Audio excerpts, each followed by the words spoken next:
me if you want to live. You just don't turn it off!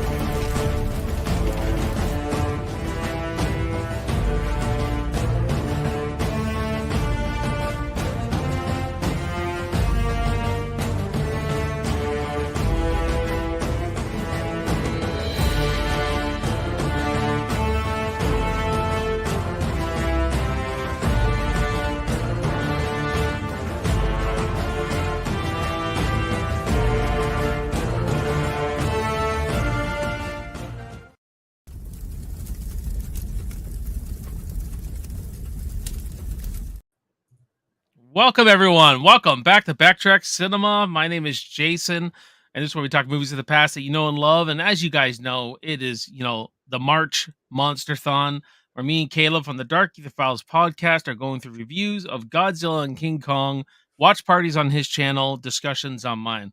So tonight, guys, we are starting the Monsterverse, and we're going to talk about some Kong Skull Island and Godzilla from 2014.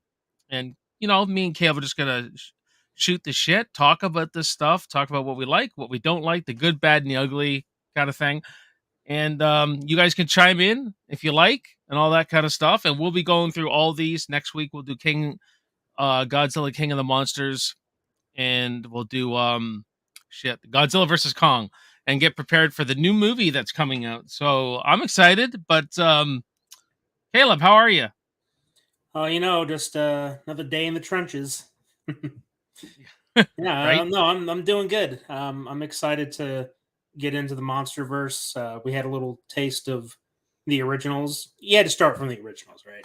Whenever you Right. talk about a franchise that has, or I should say franchises that have had, long-running entries, spanning over a few decades, you got to start, where it started. And then see how things changed years later. And so here we are. I mean, I'll say this, that, going into Kong Skull Island, I don't know if I just wasn't following along with it at the time. It wasn't until I got into the movie that I realized that Kong Skull Island was tied in to Godzilla 2014. Like, I think I was aware that they were starting some kind of cinematic universe because, it's 2014. We're in the somewhat early stages of the sort of MCU era of cinematic shared universes. So with Godzilla, that was sort of the first movie to kick things off for the Monsterverse. And then 3 years later, Kong Skull Island comes along. So it's been interesting because this year will have been 10 years come May since the Monsterverse started. So it's kind of like a 1 decade in the chapter, in the book. Yeah, I mean, Kong Skull Island, I had no idea was when it come out that it was related to Godzilla. Right. I thought it was. I wasn't even sure if it was. Is this related to Peter Jackson's? What's going? Because it felt so different. I go, no, this is completely. This is more popcorn fun. Yeah. Let's have some fun, but there's some serious tones in it. But it's definitely not the Peter Jackson grounded in more of a reality, if you will. Like the fact that Kong is so big told me, oh shit, that he's the size of a fucking building. That means they must be planning something, right? And no, I didn't. Both these movies, I didn't really care enough about at the time, anyway, to really return to. So this was a great revisit. I mean, I did enjoy Godzilla a lot more. It's funny. I enjoyed Godzilla a lot more originally than Kong Skull Island. I enjoyed Kong Skull Island a lot more than this Godzilla. Maybe it's because the original Godzilla I've seen now. That might have something to do with it. But I whatever have you, I did like both these movies. I thought they were both pretty entertaining. There's some. I got a little bit of problems with a couple with some of them, but yeah, let's dive into it. Let's start with Godzilla's 2014. Take me back to Caleb in 2014, where you fucking jacked about this movie. Oh yeah, to say the least. There's a few chapters in my movie going experience where I was genuinely excited to the point where I just couldn't stand it. One of them was for Revenge of the Sith in 2005. That, I mean, peak Star Wars. I mean, because I was born in the prequel era, so coming Yeah. to the sort of conclusion of I that, was excited about that one too.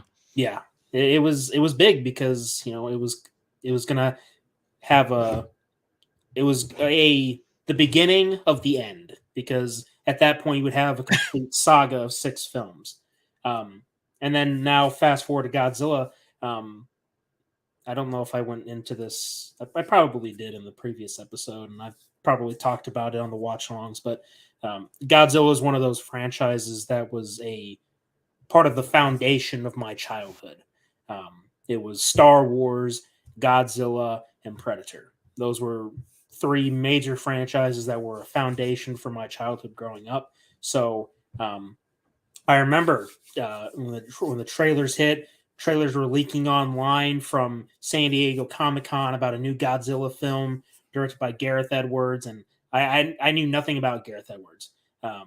All that I know was that there was an actor from one of the the Bourne movies, like the Bourne Identity, with Jason Bourne.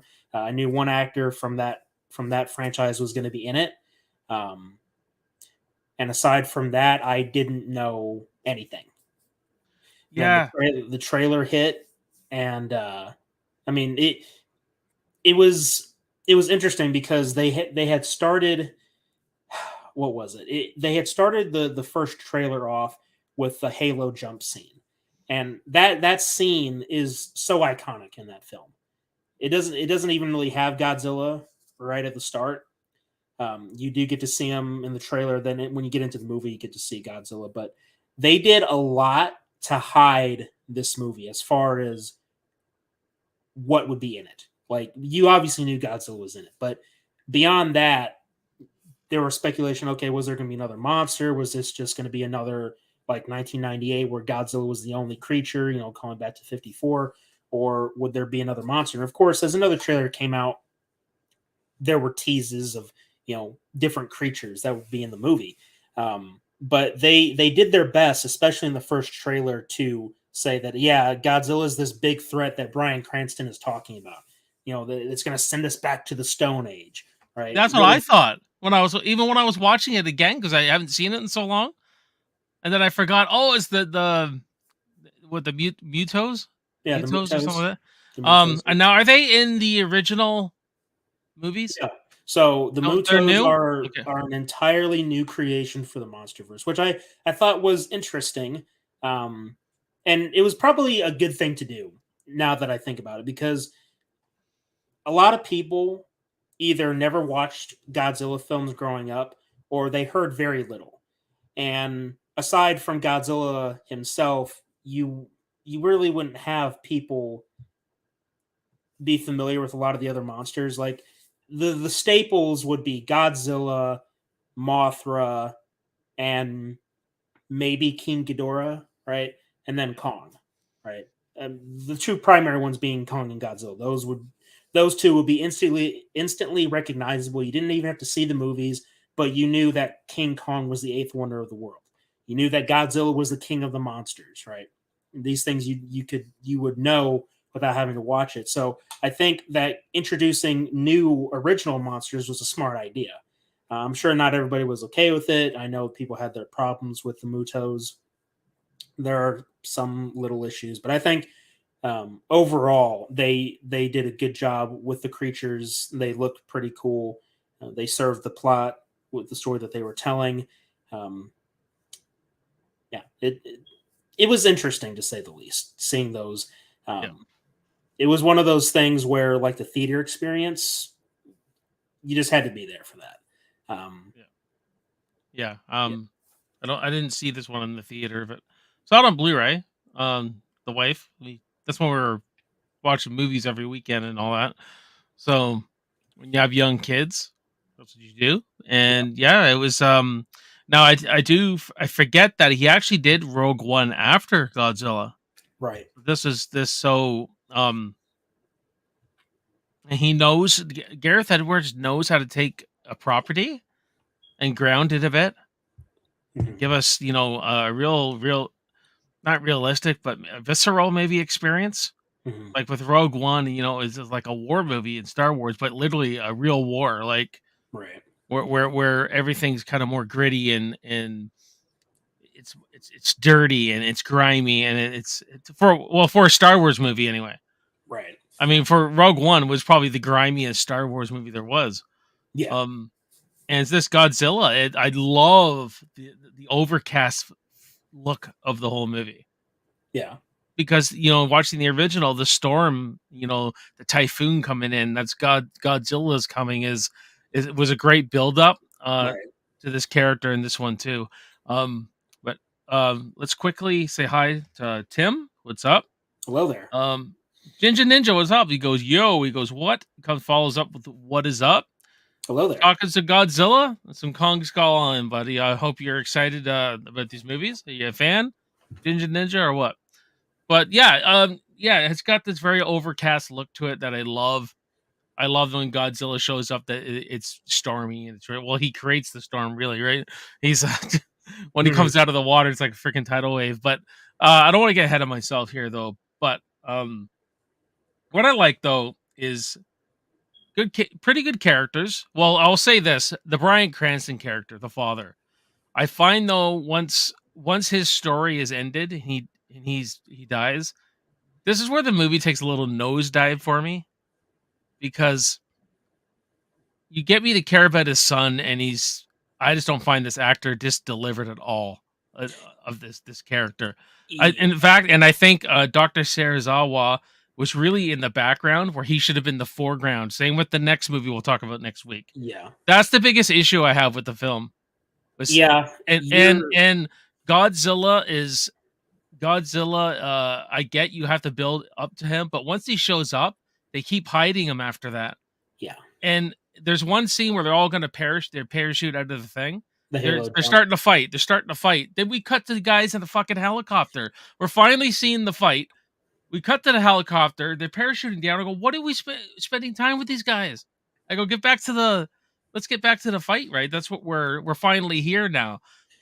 If it was he was a better character, that'd be one thing. And same with his wife. I didn't find, and she's a good actress, Elizabeth Olsen and everything. It's just I didn't feel much from this couple or anything. I'm gonna drop something on you, and I'm gonna go into pretty much no spoilers for your sake on Godzilla -1 because your complaints, your critiques you're not the only one. Almost everybody that enjoys this film or doesn't enjoy this film keep pointing out the same things. For one thing, once Bryan Cranston gets killed off, the movie takes a nosedive. The main lead we have, he's boring. For me, I can tolerate him. With that said, absolutely. He is a very weak character. Elizabeth Olsen, she's serviceable, but she doesn't do much. We've talked about this on the previous episode, and we've talked about in the watch-alongs, that with Godzilla films, the human story is important. When people say that, oh, I'm not here for the humans, I'm here for the monster fights. That's what Godzilla is all about. People are mostly referencing the Showa era films that were cheesy as hell, like King Kong versus Godzilla. That movie, balls to the walls, insanity, complete ridiculousness. I love it. Oh yeah. Don't get me wrong. Like I love those movies. With that said, Godzilla has always been about the human characters and how they deal with Godzilla.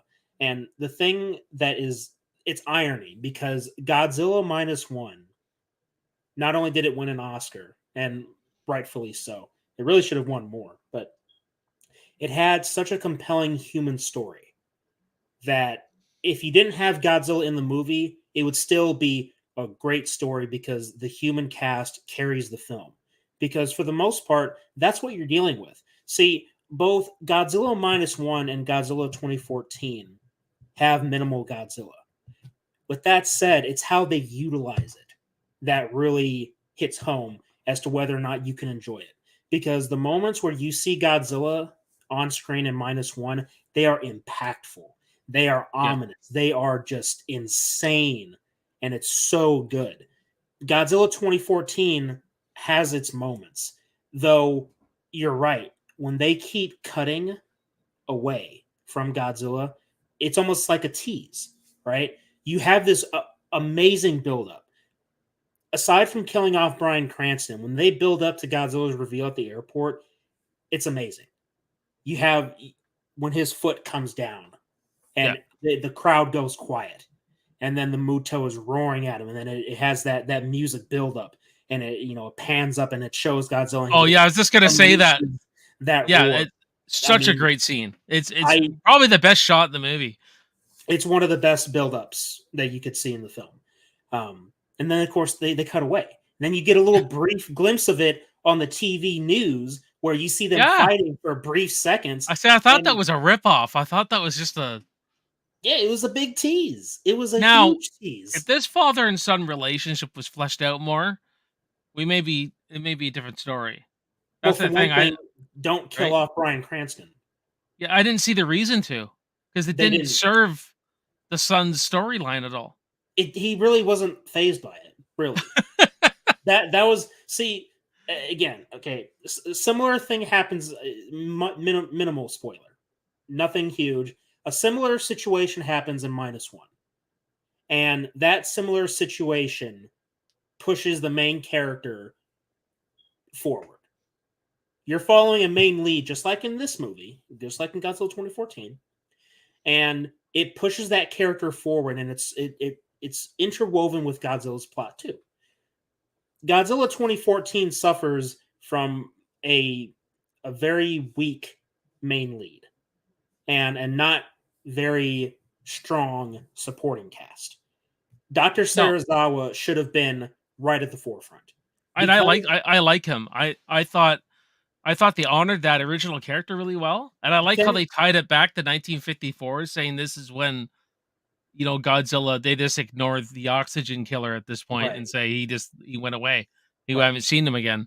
I think Gareth Edwards directs it beautifully.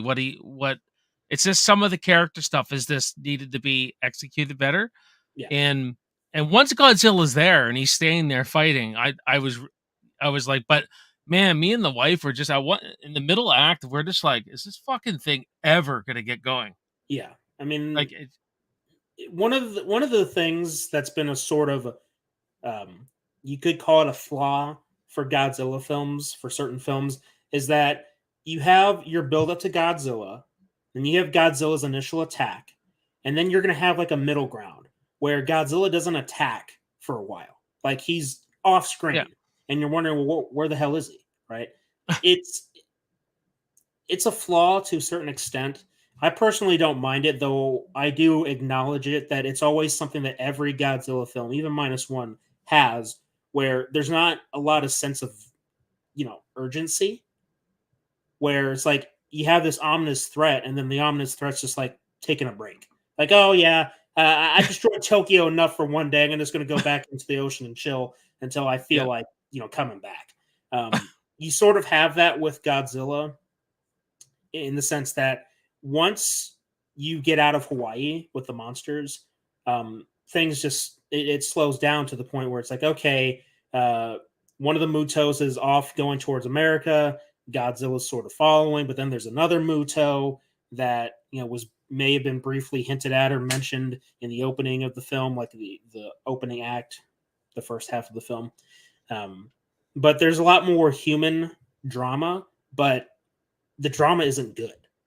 See, if it was good, then the complaints most likely wouldn't be as critical as they are, because, well, you'd have a good human story backing up the monsters. That's, again, a very important formula, is that when you have a good human cast and you have a lack of monster action, at least you have that human, sort of... I'm blanking on the word, but intermission. There we go. A sort of human intermission between the monster fights, where it's like, okay, no monsters, though this human drama it's compelling. It's good. When the son started doing the adventure with his dad, going back to their house, and I like the little homages to the fish tanks and shit like that. I thought that was great. It reminded me of Dawn of the Apes when Caesar goes back to his home. It almost had a similar feel, right? And I really enjoyed that, and I liked how the father and son started bonding on finding what was going on, Yeah. and, but then it's like they kill the father, and it's just it was almost like John and Sarah Connor, you know what I mean? Like, Right. they're this real, you know, with them, mother-son relationship, this is a father-son relationship, and I just don't there was no reason to kill Bryan Cranston. Well, He could have been in the whole movie, like here's an interesting thing that they could have done. They could have killed off Bryan Cranston and then have Dr. Serizawa come in as a sort of surrogate father. And I yeah, mention this because in the sequel, Godzilla King of the Monsters, there's a little side bit about Dr. Serizawa holding this pocket watch. And I can't remember if we've seen this pocket watch in this film or if it was just something that was in the next film. I can't remember. But basically, in King of the Monsters, um, oh wait, no, no, no, no. Oh yeah, it was there. Okay, so in this film, now that I remember, uh, Dr. Serizawa has his pocket watch from his father, and the clock had stopped at a certain point. I think it was like 8 something in the morning, where it was when one of the bombs went off in Japan, Hiroshima, and right, yeah, it okay. was there was this sort of emphasis that Serizawa knows about the horrors of nuclear bombs, which is why he's so opposed to the military using it to kill Godzilla because his father either died during the bombings or he was there for it. But I mentioned that because if Serizawa was reminiscing about his father because of the pocket watch, they could have played into a sort of surrogate father that, okay, so Ford, the main lead, he loses his dad, just like Serizawa lost his dad. And because Serizawa was older than Ford, Serizawa could have came in and have been a surrogate father, you Yeah. know. And I think that was a huge missed opportunity. And then it really does bring into question, why the hell would you kill off Bryan Cranston? What did it do? It didn't advance Ford's plot. It didn't advance the overall plot that pushed Ford forward to, you know, to take on the Mutos, right? To help to mitigate that problem. The only real motivation he has is to get back to his wife and son. And yeah, it's there. It's just it's it's minimal. Like it Yeah. doesn't serve much. Like you could almost take it or leave it. Like, yeah, I know I got a wife and kid in San Diego, but I don't really need them, right? Like Yeah. it's kind of a messed up mindset. But look, here's the thing. I like Aaron Taylor Johnson, the actor here. I like him. And if he had more to work with, then you could have had it better. He's not a bad actor. It's just like either And it's that's his and performance that's what can be or frustrating, is that when you get these really good actors in these movies and you kinda get disappointed by them, um, it's kinda like, "Man, you really wasted the talent here." So, but yeah, this dude they got right.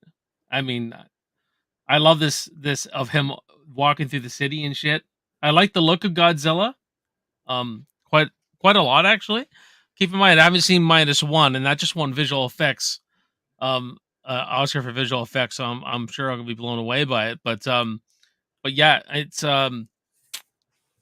definitely has a little bit of issues, but it's just paced terribly because yeah, I just find I'm getting really bored in the movie. Yet there's so much good about the movie yeah, at the same time. So there's almost a little frustration to this movie. yes, Um, but that one shot we were talking about, especially when and like, it was to the point I fell asleep. My wife elbows me, and I go, "Oh, what happened to Godzilla?" He was just fighting. All of a sudden, he's passed out, like he lost all his mojo, right? But I like when he gets up. I love that moment. He gets up, and the whole freaking city's shaking, and he goes back into the water. yeah, And Serizawa going, just let them fight. Nate, there's got to be a balance here. yeah. Let Godzilla's God supposed to be let him the hunt. balance. Well, I mean, because the whole idea was that, and you get more into this in the sequel, but they were building on that humanity used to coexist with these giant monsters, and that the Godzilla species was sort of the sheriff of the town, right? And the town being the planet, they're the sheriffs. They keep the balance, and they build on that in King of the Monsters, where Godzilla is nature's answer to any kind of imbalance, whether it be monsters destroying cities and causing havoc, or humanity themselves being a problem. Yeah. Godzilla comes in to restore the balance. This is a great plot point, which unfortunately gets dulled. Like after King of the Monsters, it almost goes away. That's one of my biggest critiques that I have with Godzilla versus Kong, and we'll get into that next week. But it's something that I always like to hold dear, because Godzilla and then King of the Monsters both keep up on that idea of balance. Godzilla not being a villain. He's not the hero per se, but he's not the villain like in 54 where he's deliberately causing destruction. See, because if he had a Godzilla creature causing destruction like that, then this Godzilla would come in and say, "Hey, what the hell is this all about?" He'd be like, "What are you doing?" Right.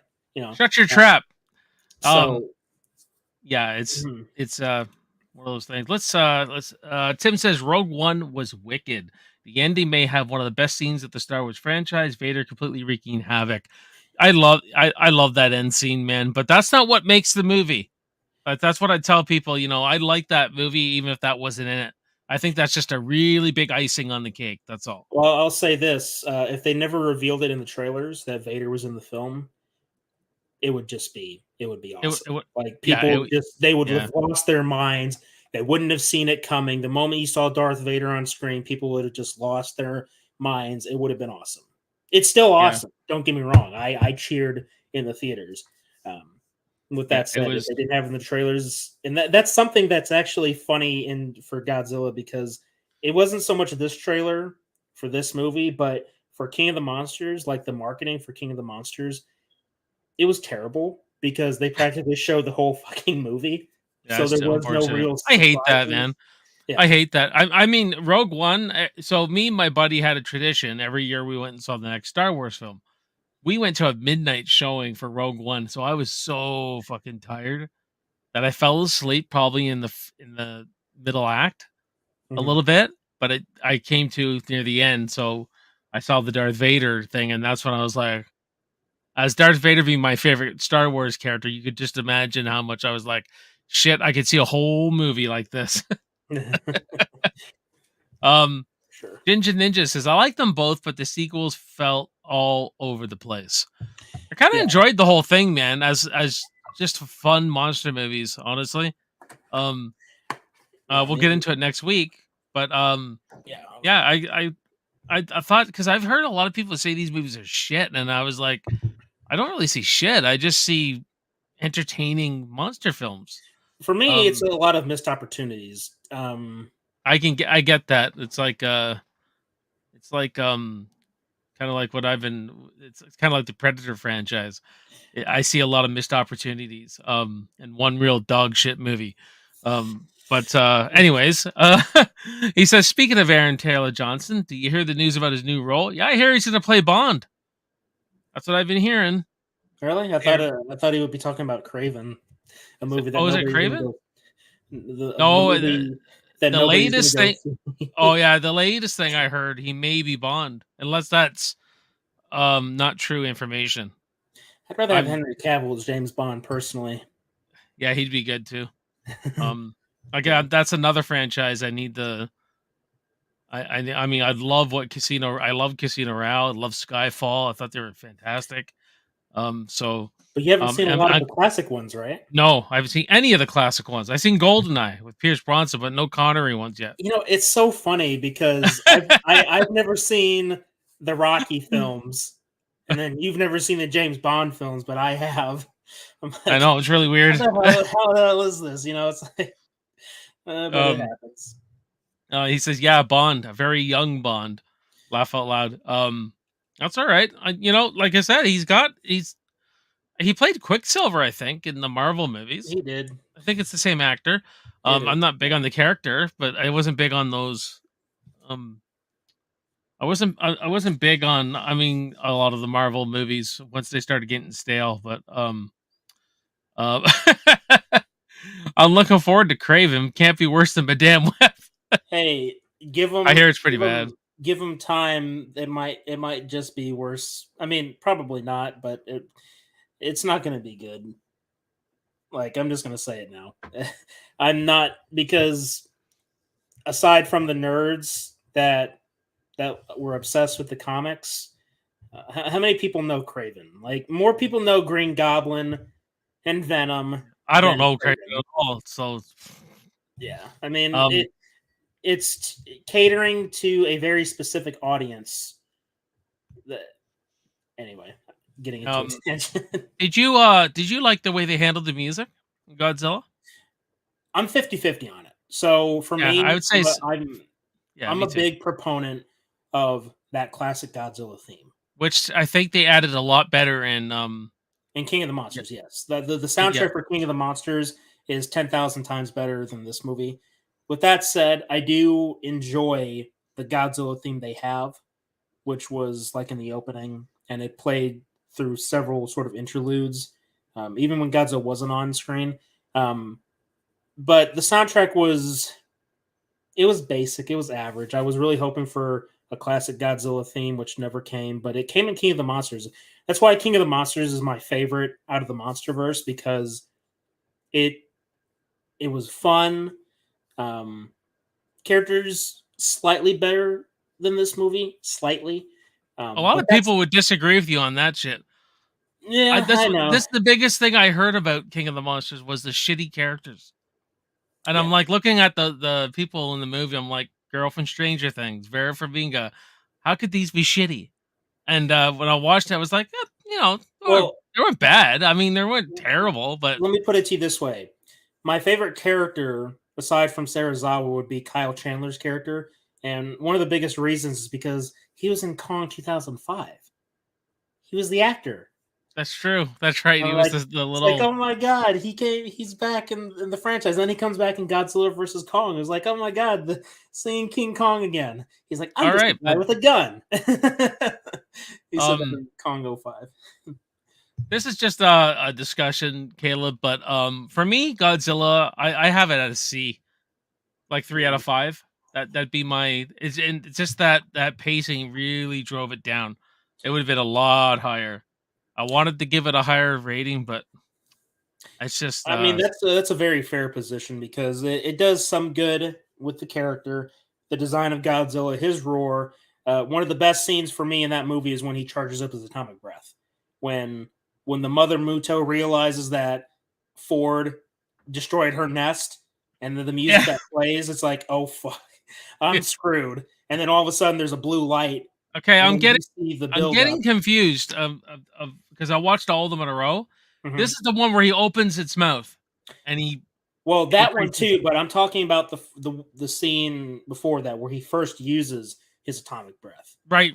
Because up at that point, Godzilla did not use his atomic breath. You never saw That's it. right. He didn't use it until that moment. And I remember that moment because my friend was next to me, and he looked at me like I was crazy, because I literally got up into the theater and I cheered. I was like, "Yes, yeah!" I was freaking out. I had a nerding out moment. Granted, the theater wasn't really full, so there wasn't really much people to say, "Hey, shut the hell up." I If, did like the I did like that opening of the fucking and he just fucking freezes right into this destroys the well, fucking it's funny because it's almost like a King Kong move, but then Godzilla gave his yeah own spin, yeah which um actually comes in Skull Island too, in a way, yeah because Kong does the same thing, but he does a little extra, which we'll get into. well let's But talk about that yeah, um if you guys in the chat you want to chime in what you think of Godzilla and all that, go feel free. I'll answer your questions on anything, but let's segue into Skull Island. We're going back to 1973, surrounded by the Vietnam War. hmm Now, I don't want to start off with negatives, but the fact that the whole cast is from a Marvel universe, I think, is not good for this film. And I think that's why John C. Reilly is my favorite character, even though they're tipping the comedy a bit too much for me, but I'm still okay with it. But everyone else, I'm like, you have Tom, what's his name? Tom Hiddleston. Hiddleston, but he's almost so forgettable in this movie. Yeah, And what's her name? Fucking Brie Larson. Brie Larson. I haven't seen her in anything where she's so dry. She's so just there and doesn't do a fucking thing with her acting. Like it's like she's stunned through the whole fucking movie. That's the way. I'm not politics aside. I don't care what she says or anything like that. I haven't seen Captain Marvel, but I have seen Endgame, and I just everything I've seen this girl in, I'm not impressed as from an acting Well, point of view. Like, I'll just say that Captain Marvel isn't going to sell you on her. I mean, you can watch it. You're always about giving movies a chance, but just as from experience, don't waste your time. I think that she did all right. Like she was just there. Like I don't hate her to the point where I was like, oh, I can't wait to see this chick die in this yeah. movie. I No, never, she's not like that at all. no, Like, I mean she wasn't completely insufferable in this movie, and her couple moments with Kong was all right, I guess, because it's sort of paying homage to the classic Kongs, where they were always obsessed with the golden haired woman, right? And she's the yeah, only golden haired woman on the damn island. Everybody else yeah. Well, is he doesn't really. He's not even really interested in no, this. he's not. Yeah, let's talk about Kong. Mhm. I found he wasn't exactly Peter Jackson's Kong. He wasn't that childlike. I feel like he was more of a king in this one, like literally King Kong, Yeah. and he was more of the best balance of. He's obviously not pure vegetarian. Like he's eating fucking animals and everything. He will fucking kill you if you blow up his freaking island, cause open war. He'll Well, have John no C. problem. Riley put it best that you Yeah, don't go into somebody's house picking a fight. yeah, that's right. And I think this is the best balance of Kong. Now, let's rewind when I first saw this back in 2017. Mhm. This is the way I remembered this movie. A mindless beast in Kong. That's why I didn't like it. And I think I was so invested in Peter Jackson's King Kong that became my template. And when I saw this, and I wasn't very impressed. And when I rewatched, I'm like, "Fuck, he's not mindless in this." Well, what was I thinking back then when I watched this? Mhm. It's like something that, mind you, this would have been my second watch. I only watched it once, and I Mhm. was like, "This is actually a good King Kong. This is a really good King Kong." I just think that we needed a little more of that character development with Kong in this. Let We just needed a me little more. you mentioned your first theater experience. My first theater experience was it was almost terrible, and it was for one major reason. I don't know what it was, but the movie felt like it was going so fast. Like it was a very fast movie for me on my first watch. On subsequent watches, it wasn't happening as much as far as the pacing, like things were just blowing through.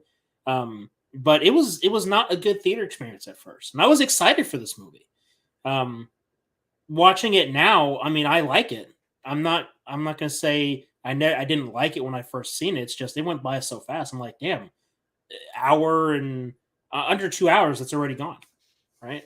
Mhm. It there aren't. It's not a forgettable film. I mean, some people might say, "Oh, it's just another shitty monster movie. Who gives a crap?" But what I like about this movie is Kong. Like, Yeah, aside from John C. Riley's character, who that was the best human character in the movie for me because he had the most character development. yeah. Like It was about you, him, really. If you think about it, the others were just they were just there to get us to the island, and yeah, they were just part of the adventure. Really, right. they didn't serve a whole lot of purpose. Yeah, I mean, John C. Um, Riley was the only character who had any kind of emotional investment. Okay. yeah, So when you go into King Kong, it's like, okay, so Kong and John C. Riley's character are the ones you care about.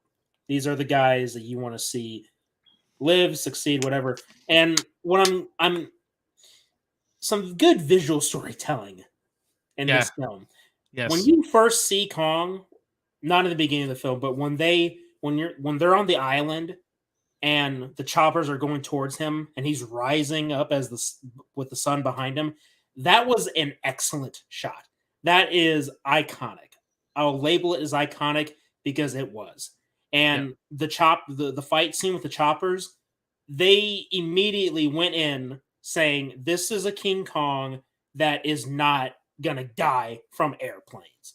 He isn't gonna be like the previous Kongs. He's not gonna get shot down by gunfire and missiles. Good point. Good point. You know, you bring up a good point because I never thought about that until you say that. And it's like, yeah, they're saying right away that he's going to knock these fucking things out and you're going to be stranded on his island.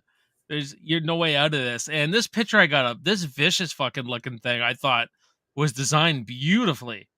I mean, skull crushers or something like that. And this picture here, he rips his fucking tongue right out, which I thought was excellent. But and CGI, just look at this. This is good. Now, I will say, how come they get this right, but when they're sitting by a fucking campfire, the coals on the fire are so CGI'd and they look so terrible that I'm like, okay, did someone run out of money? I guess they couldn't afford a legitimate bonfire, so they had to improvise. But you're right though, that opening with Kong, and I like that we're in it right away. It actually shocked me on the second watch. I watched it with the wife. I didn't remember seeing Kong this early.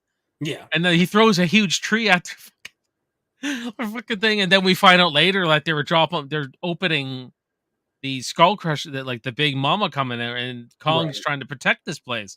He's really the protector of this island, and shit like that. And I was like, hell yeah, you know, Kong doing what he does.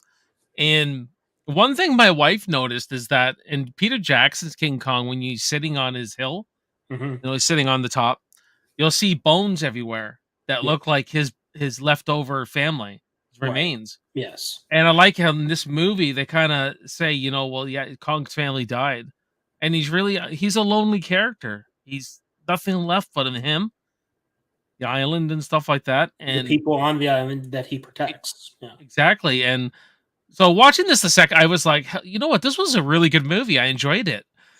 I think Samuel L. Jackson's a bit of a cliche character, and I'm like, fuck, I hope Kong rips this fucking guy's arms off or something. I go, this guy, I found him annoying in this movie. Like, just aside from John C. Reilly's character, Kong is the only other character that gets actual character development, especially as these movies go along, because that idea about loneliness that plays into Godzilla versus Kong.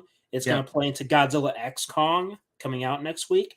So really the Monsterverse is setting up Kong as the character that we're sort of following, which is weird because it's like this started with Godzilla, but and this is where I'm kind of going into some Godzilla versus Kong stuff, but they're making Godzilla more of an asshole. And I'm really not liking that because I don't think it's complete asshole though. I never got complete asshole though. I got someone had to be the villain. It's like Freddy versus Jason. Jason's going to be the good guy because of the way those two, Predator and Aliens. The Predator is always going to be the good guy. Yeah. Because I was watching these Think of You and going, oh frick, you know, Godzilla versus, we have to set Godzilla to be the villain, or Kong's not going to be likable, and that's going to be bad. Yeah, I mean, but how much of the villain? But when they kind of, we'll get into it next week. But when they kind of team up, I thought that was actually handled well. And I like the fact that, I'll just say this one thing, guys, until next week, but I like the fact that Godzilla, for all intents and purposes, beat Kong, but Kong didn't back down when he roared at him. Yeah. So I thought that was handled really well personally. But we'll get into that next week. Yeah, good balance. But you know, it's funny. Well, the thing about Kong in this movie, and it was very important. This movie is very important for the future of the Monsterverse because we needed that scene where he's just destroying those helicopters, because we can't have a King Kong that's going to be susceptible to bullets and explosions if he's going to take on Godzilla, because Godzilla wasn't defeated by bullets and fighter jets. Yeah. Okay. I don't give a crap what 98 thinks it did clever by having him die on a suspended bridge, but the real Godzilla was this ominous threat, this oncoming storm. And what are you going to do to fight it? Well, if you don't have an oxygen destroyer lying around, You got to have another monster. And if we're going to follow King Kong, you need to beef him up. The funny thing is that in the movie, I don't remember if they said in the movie specifically, but Kong in that movie, he's still a juvenile. With how big he is in that movie, and he's still a juvenile. That's why in Godzilla X Kong, or Godzilla versus Kong, he's a lot bigger because he's grown up since 1973. And I think that's why they wanted to put it in 73, and his beard's gray and everything. Yeah. And you're right; it's not in Godzilla versus or Kong Skull Island. Yeah, he's a lot younger in this one. Yeah. Again, the movie is entertaining, great popcorn flick. This time around, I loved Kong in it. It's just again human characters, other than John C. Reilly, they're just there. Great soundtrack with the Vietnam, the old rock songs of the day, right? And the opening scene there with John C. Reilly Young fighting the Japanese. That was nice. Yeah, that was really nice. Cool. It was a good opening, and you see his hand fucking come in, right? Kong's hand. I liked it all, and there was almost a little movie within a movie they could have told with how these enemies became friends. There's something there too. Yeah, a nice little theme. You know what I mean? Mm-hmm. Almost it's almost foreshadowing what Godzilla and King Kong are going to be. Yeah. To a certain point. So, I'm just saying, like, this franchise, this Monsterverse, considering it had different directors, they seem to handle they had a plan, and tonally it seems like they have a plan. The way they wanted to go, it seems like they have an idea, and it's just not okay. Let's just do this. It's not a Star Wars fucking situation where everything's just a muck. You know what I mean? I think that for over a decade, like if they were trying to copy to a certain extent the Marvel formula, this is something that even DC is failing to do. That they're doing their big team up movies too quickly. One of my problems with Godzilla King of the Monsters is not so much the movie itself, more so that it came too early before we got introduced to these other characters. Because in the old Toho movies, you had Toho making a bunch of monster movies. You had Godzilla, you had Mothra, you had Varan the Unbelievable, you had Rodan. You know what? Syrians. You had all. You're right. They should. Why didn't they introduce every monster first, and then did the King of the Monsters? Yeah, King of the Monsters almost feels like a finale, doesn't it? Like it does in a way. And even Godzilla versus Kong, because Godzilla versus Kong introduces Mecha Godzilla, but it happens all in one movie. There's no build up to it. Yeah, that for me that was a huge mistake. And there's continuity. We'll get into it next week because I have a lot of problems with the continuity of Godzilla versus Kong. I won't go into it here, but it's something that it seems like they didn't have a lot of plans. Like they really should have stuck with like 1 to 2 directors. I know that's probably asking a lot, but have somebody or a pair of people to have a consistent story, a consistent tone to the best of your ability, because some of these movies do feel everywhere. Godzilla feels very different to Kong Skull Island, which isn't necessarily a bad thing because you have 2 different time periods. It's just King of the Monsters is so good. The problem is that not only was the marketing for it really bad, but the characters weren't the best. The story was rushed. And that's a problem that Godzilla vs. Kong has as well, is that they introduce these big characters, these legends in the Godzilla franchise. They're in one movie and gone in that same film.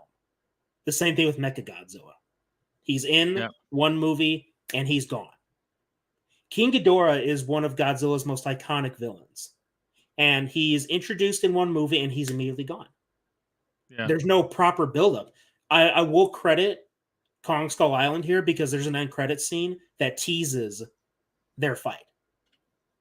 Like at the end credits, I don't know if you've seen it, but there's a cave painting that shows Godzilla and King Ghidorah fighting. They also have paintings of Mothra and Rodan. So they're setting up what's coming next. Yeah. Now, they could have easily introduced Mothra in her own movie because she already had her own movie. You could have introduced Rodan into his own movie because he had his own movie in the classic Toho films. Then you had your big crossover, Ghidorah the Three-Headed Monster, where Godzilla, Mothra, and Rodan had to team up to fight King Ghidorah, this alien threat. And it's so much potential that they just shoved out. And there's no reason to. It's not like you're competing with Marvel and DC because Godzilla isn't a superhero universe. It's a monster universe. That's why they call it the Monsterverse. You don't need to rush this stuff. You don't need to rush it. Yeah. But they did.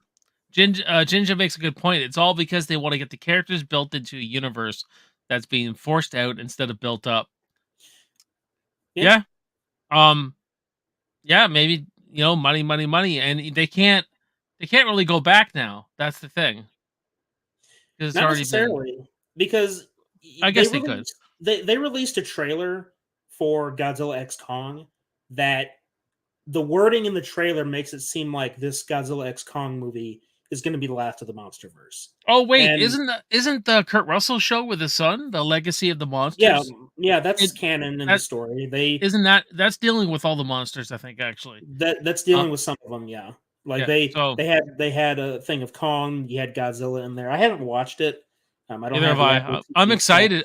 Either do I, but I'm sure it will come on to Blu-ray eventually, and I'll definitely pick that up because I love Kurt Russell, and I think him being with his son I think it's gonna be great.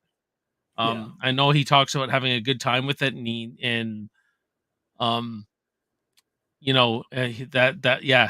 there's already people talking about Kurt Russell's son saying, man, he looks like him, he could go back and play McCready, he could go back and play Snake Plissken because if he has the I don't know if he's the old man with I've seen him in a couple of things, and I think he's pretty good. Mm-hmm. I don't think he's his dad, but I think he's pretty good. Yeah. Oh, here we go. Matt says, "What's poppin', gents? I thought both these movies were both damn good. They're enjoyable. Like I'm not gonna sit here and say that these movies are unwatchable because they're very much watchable. It's just they both have a few issues. It's funny because I have more issues with Godzilla than Kong Skull Island because with Kong Skull Island it was pretty straightforward. You're introducing Kong into this universe, and the human characters weren't really important. It was one of those movies, essentially. I'm getting slight feedback on my end. I don't know why. Anyways, same with villains in both Marvel, DC, and the Monsterverse. They need to realize the bad guys help build up the heroes. They need them to come back to have rematches. Yeah. I mean, when they killed off King Ghidorah at the end, it was cool to see it, but it was just like that's one of Godzilla's iconic villains, and you discard him so quick. This is a big threat. He was a big threat. He was a rival alpha, and he's immediately defeated. Now they had an end credit scene in King of the Monsters where they had Ghidorah's severed head, and they introduced this ability for him that he could regenerate. What if he could have regenerated a whole body from one head? But that question gets answered in Godzilla versus Kong, and I thought interesting but wasted because there was no proper buildup. You used a bigger threat to introduce another big threat, which isn't as big as that first big threat, and both end up dead. They were just wasted. They were filler characters. You could have introduced another. You did. You had other monsters in Godzilla King of the Monsters that could have been other threats for Godzilla to fight while you rebuild Ghidorah. That Ghidorah goes into hiding and nobody knows where he's at. He's slowly regenerating that, he's still a lingering threat that could return. You could have had Godzilla and Kong team up to fight King Ghidorah, but you didn't do that. You just decided to shove it all in one movie without any proper build-up, and you wonder why people are stinking on it because the marketing had teased, or not teased, but they practically spoiled the whole movie. Yeah. Whereas with Yeah. movies like this, like Godzilla 2014, you didn't get a lot of that. I mean, I think in later trailers you had some reveals for the Mutos, right? With that said, overall the marketing was a hell of a lot better. Like they built up Godzilla, even in the movie. They built up Godzilla, they built up the reveal. It's just after that first reveal in Hawaii, it just went down the hill. Down the hill we go, you know, Yeah. following an average character. And again, I challenge you. Watch Godzilla -1 when it comes out on Blu-ray, then watch Godzilla 2014, and you're going to understand what I'm saying. You have two movies that have a strong focus on a human protagonist that's trying to deal with this monster situation. One of them executes it in one of the most brilliant ways possible, to the point where it's rivaling the original in quality for the human story. Never mind the That's what I've heard. That's what I've heard, man. People are raving about -1. I mean, like, to the point where it's like 70 years and Godzilla finally wins an Oscar. It's like, wow, this is a director who gets it. They said who gets the material. Um and all that kind of stuff. But you got anything else you really what did you think about the other creatures in Kong Skull Island? The skull crawlers were average. I was really hoping we'd see some T Rexes. One of the things about Skull Island that we really didn't get into is that it was very different from previous Skull Islands, where it looked more like an average jungle in the Amazon with some giant monsters. There wasn't a lot of standout features. I thought it was when they first get there, I thought all the separate little islands, I thought it was pretty, like it was real visually stunning to look Yeah, I at. mean it looked nice. It's just I think that Peter Jackson's Skull Island looked so much better. Oh yeah, Like, well I think that whole movie's on a whole other level. oh yeah, for Personally. sure. It's just I my big critique would be that Kong Skull Island wasn't. It didn't have. It had Kong in a fantastic light. It just didn't have the rest of Skull Island in that same light, where the skull crawlers were the biggest threat. Okay, all right, fine. No T Rexes, kind of a waste of time in a way for me, but I can jive with it. They're these big threats. They're strong enough to take on Kong. So that was fine. It's just I think that for me, it just from a visual standpoint, Skull Island and Peter Jackson's King Kong, so much better, so much more aesthetically pleasing for me personally, Yep. compared to Kong Skull Island. If you were to put this Kong and Skull Island in the 2005 film, well, you'd have an extra winner. Like, Yeah. what if you had this King Kong that still has that sort of romantic interest in Anne, right? But guess what? A happy ending. He doesn't die to bullets because you can't. You can't kill him with bullets. He's shrugging that stuff off just like I liked Godzilla. I liked the thing that looked like a big tree branch, this big stick, giant stick Yeah. bug. Yeah. The wife and I like that, and and they were trying some of the original Kong stuff, like the thing coming out of the water and shit Right. like that. Or not the water, but was it the water like the bull? It almost looked like a giant bull, right? Oh yeah. Um, Right. well, those they weren't birds, but was the spider? The spider scene was kind of cool. Yeah. I thought where it Hey, was you know just what? Now that we've seen King Kong versus Godzilla, now you know where Kong Skull Island got their octopus scene from. there you go. That's right. You're right. You're right. Hey Peter, what's up, friend? Hello there, Peter. What do you think of Kong Skull Island, Peter, and Godzilla 2014? Chime in there, buddy. I know you love this kind of shit. So Let's hear um, it. but yeah, Kong Skull Island's a B for me. Yeah. I really enjoyed it this time around. I didn't enjoy it that much the first time. I don't know if I was just snubbing it or what, but I was also I don't know. It's just it didn't work for me the first time I watched it. Like I'll return to this movie. Right. Like I'll gladly return to it. It's I really enjoyed it. I think they handle Kong pretty well in this universe. But that will be up for discussion next week, man. We're gonna have a lot of fun with those next two movies next week. Yeah. And I'll I'm say hoping this. I'm hoping the new one coming out next week is going to be just as fun. Yeah. I'll say this, and I even said this on social media when I was talking about these films, that despite its flaws, Godzilla 2014 for me is a solid entry to introduce a new franchise, it introduced the MonsterVerse. I think that it's a pretty solid one. Despite my problems with the human cast, you had Godzilla returning. You had new monsters, which I think is healthy for the franchise because you get to you won't get stale on Toho's catalog of creatures. And there are many creatures that they could introduce into this MonsterVerse. With that said, I think it's important to introduce new things and meld them with the old things to have a nice balance, which I think, for the most part, Godzilla 2014 does.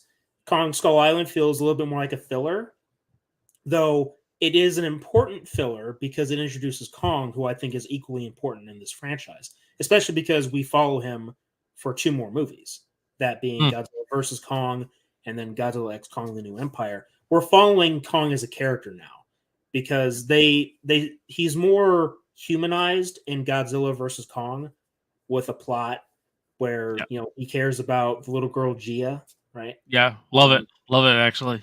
The whole thing about wanting to be home and him feeling sort of lonely because he's the last of his kind. These are human traits. The feeling of being alone and wanting companionship. These are things that were classic to King Kong because he was the last of his kind in the previous iterations of the character, right? So following his character, I think, is nice.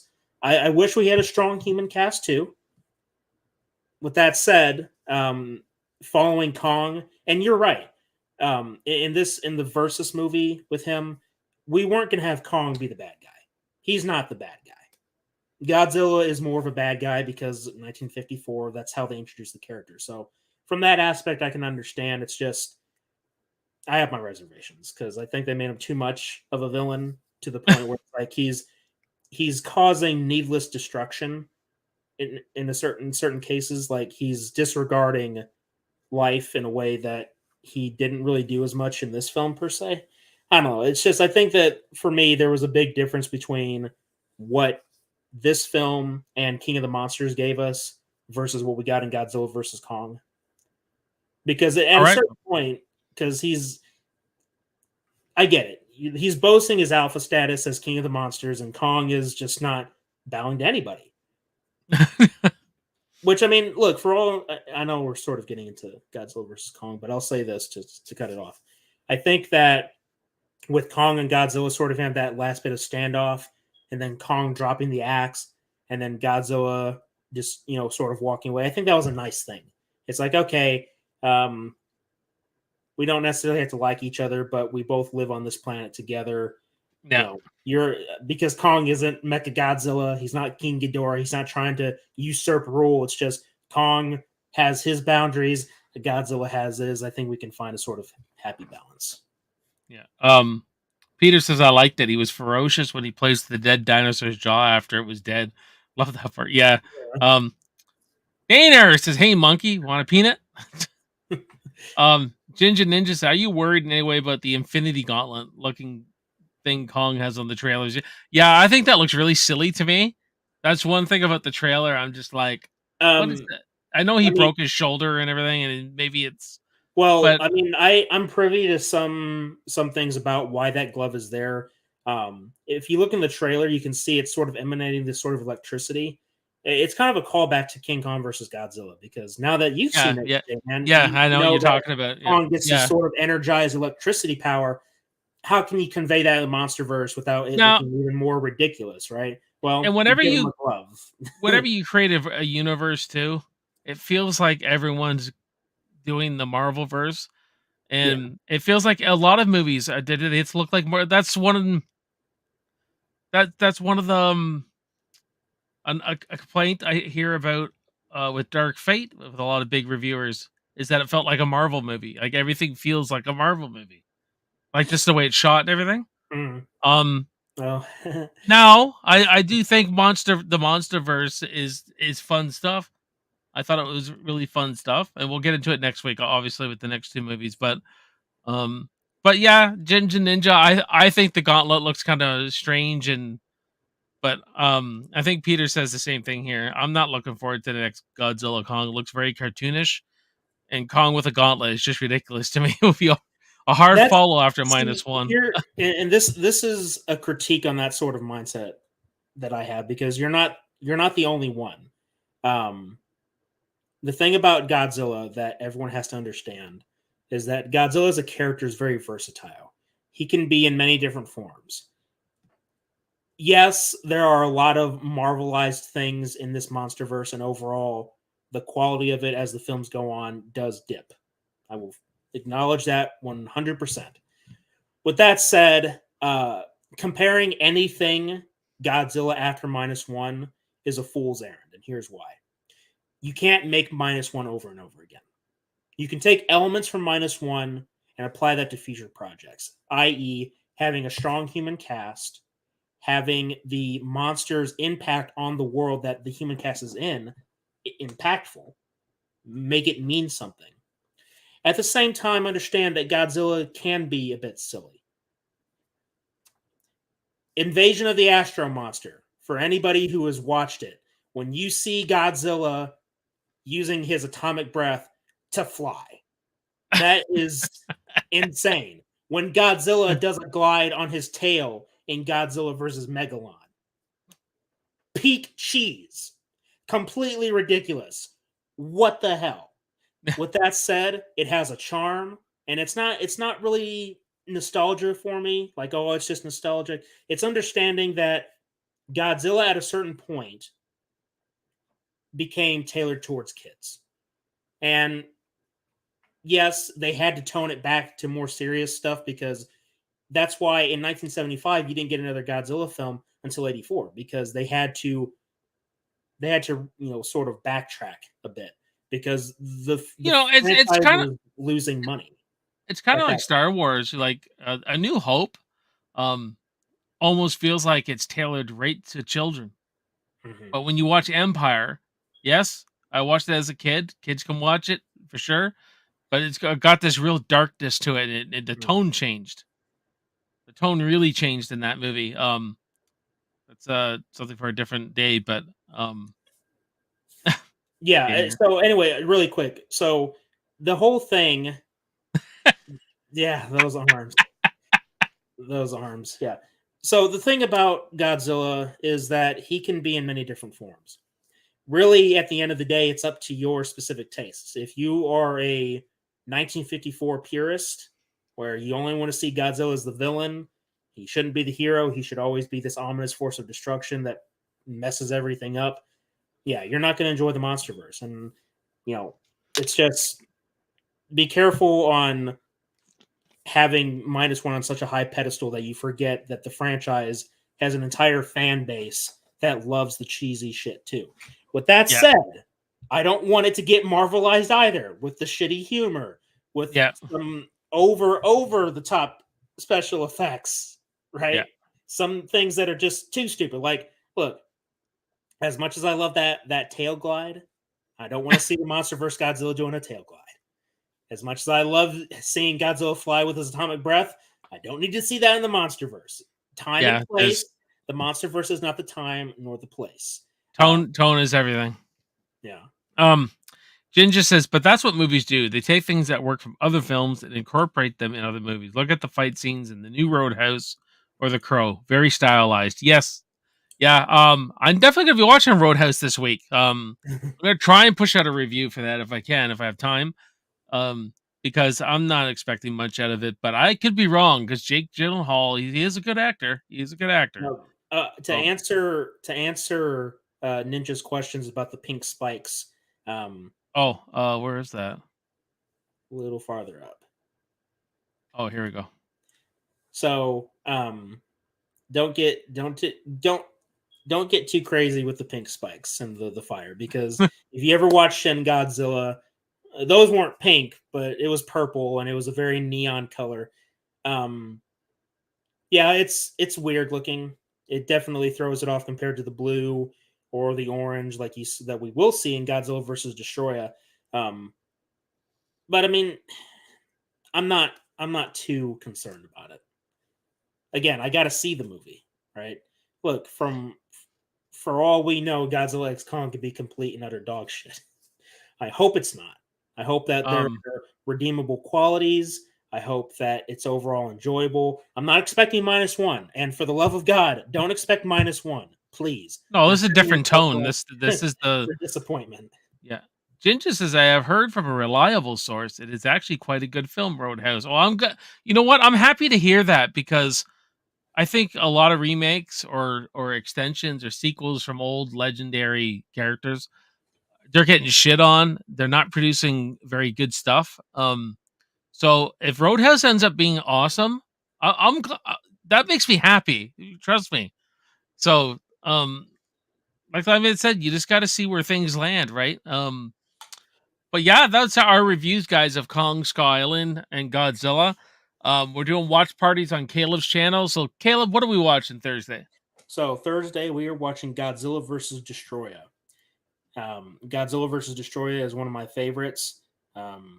The cheese factor, you're not going to see it. It's a lot more serious.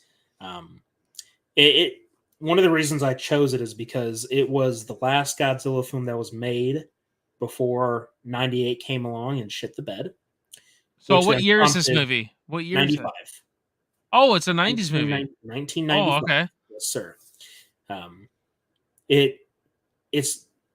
It's known for quite a few things. I don't want to spoil it because you might not know the history behind it. So I'm not going to say anything about it other than the first film plays into this film heavily, whereas previous films they have had nods here and there about Godzilla 54. This film, you could say, is like a direct sequel. There are other films in this era of Godzilla films called the Heisei era that would be helpful to watch because there are references to those films in this film, but overall, I can basically fill everyone in on the details when we get there. The long and short of it is, this is the last Godzilla film of the Heisei era, and Toho would not make another Godzilla film until 1999, when Godzilla 2000 comes out and is a response to the 98 film. Ninja, we appreciate it. Thank you very much. Yeah, and Ninja, me and Caleb got other projects coming up too. So, or at least one. We'll be doing a Predator watch party series this summer. So, Caleb's pretty much part of the channel now. Yeah. With everything we've done together, yeah, indeed. Yeah. So yeah, he does good stuff over there. It's very much different though. Tell them what you do over there. So right now, it's a lot of watch-alongs, lots and lots of live streams. I'm trying to get into making videos again, which I have. Right now, I have an ongoing series called The Critique of Terminator Dark Fate. We got 2 parts in it. J-Man is actually in the second part. He did a fantastic video. I have it in its full context there. I'm working on part 3 right now. The audio is done. I'm just putting all the video together. I'm hoping to have it out before April, maybe a little into early April. I just got to get to work on it. I've been making some good progress though. But I want to get back into making videos and reviews because I like it. It's fun to do. It's just work has been crazy. A lot of my editing time goes into our intros. And if Danner's still here, you can ask him yourself. The spectacle of our channel when it comes to watch-alongs is my intros. I'm actually planning on releasing the intros as their own videos because of how ridiculous and entertaining they are. But yeah, if you ever catch one of our watch-alongs, not including March of the Monsters, because I've been taking a break from doing intros in the style that I do. Just catch us for one of our other watch-along streams, and you're going to catch an intro that's going to question. It's going to make you question reality, make you question my sanity. And Ginger Ninja, he's one hell of a reviewer. He does just reviews on his channel. for the most part. Really good reviewer. I appreciate it. Good stuff. He's really good stuff. Yeah, if you're into Halloween, like Michael Myers and stuff, I did an entire review series. It was a collab with Good Real Hunting. It was called the Hollow Scream Review Series. I have all the episodes on the channel, or you can watch an entire compilation. It's over an hour long. So if you want to sit through over an hour of movie reviews, you can do that, or you can watch the individual episodes. You can find that on the channel.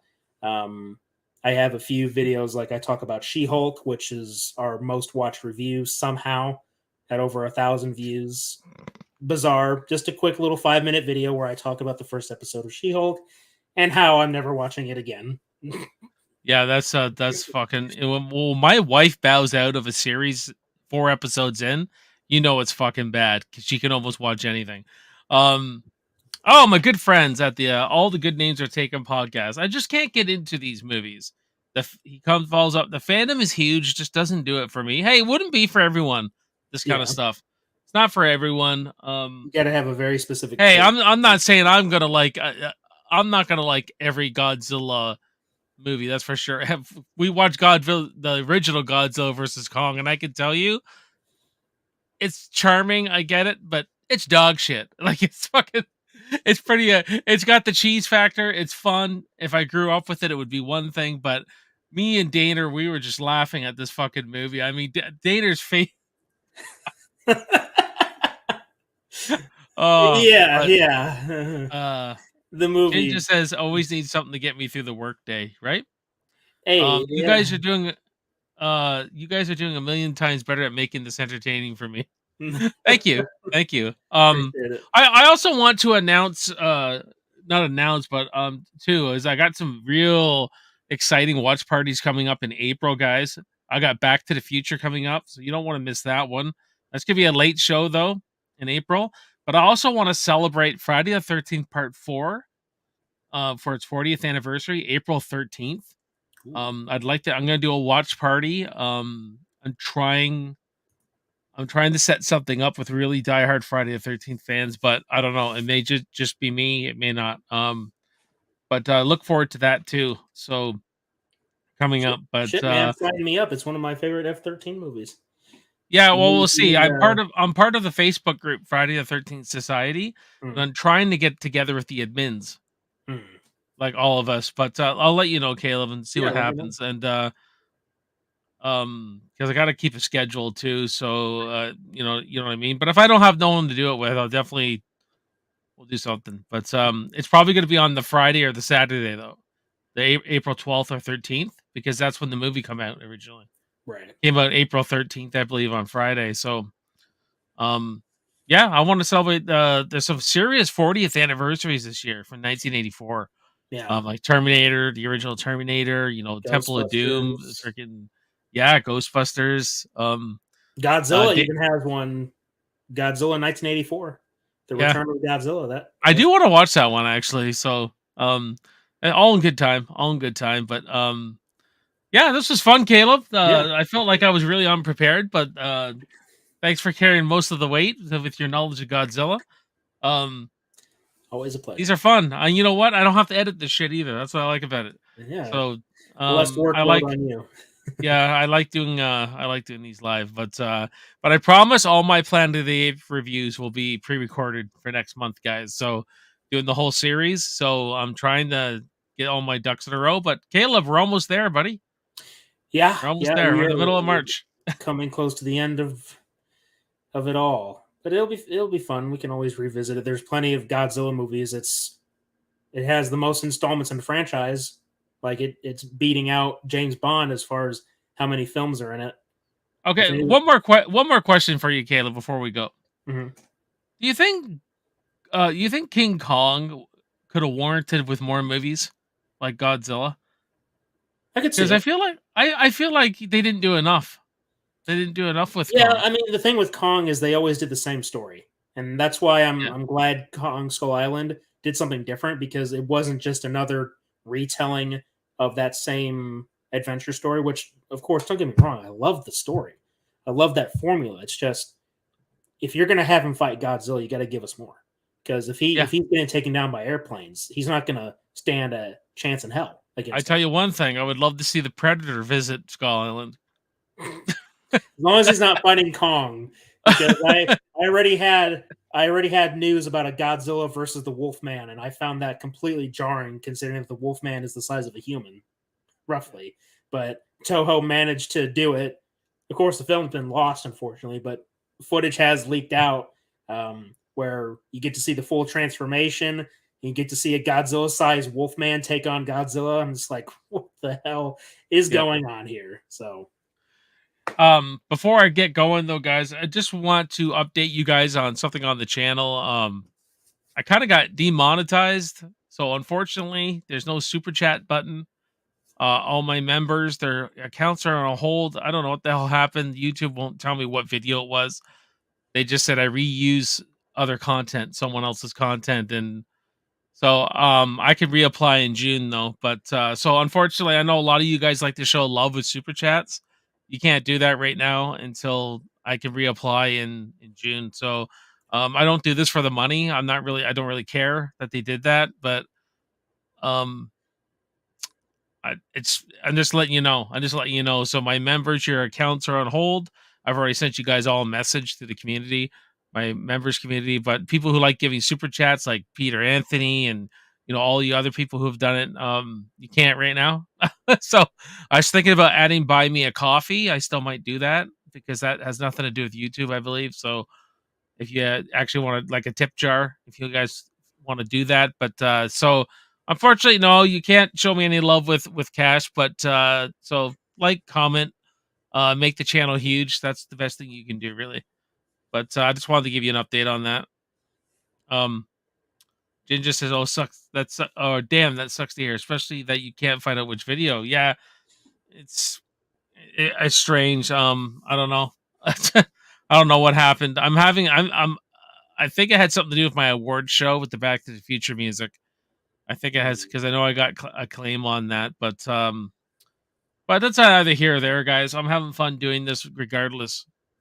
The cash was great. The money you guys were giving me is, it's all still there and everything. It's still there. It's just that I can't apply for the. I wasn't getting money on ads. It was just I have no super chat button no more. Like that's so you only need 3,000 watched hours to have that. So, but they basically took it away because I violated a policy apparently. So it is what it is, guys. But anyways, guys, you have a good night. I got to get going, and we'll see you next week. Or go to Caleb's channel on Thursday. We'll be watching more Godzilla, and next week we'll talk King of the Monsters and Godzilla versus Kong. It'll be a lot of fun. Have a good one. Cheers, everyone. See you later. I'll see you in the movies.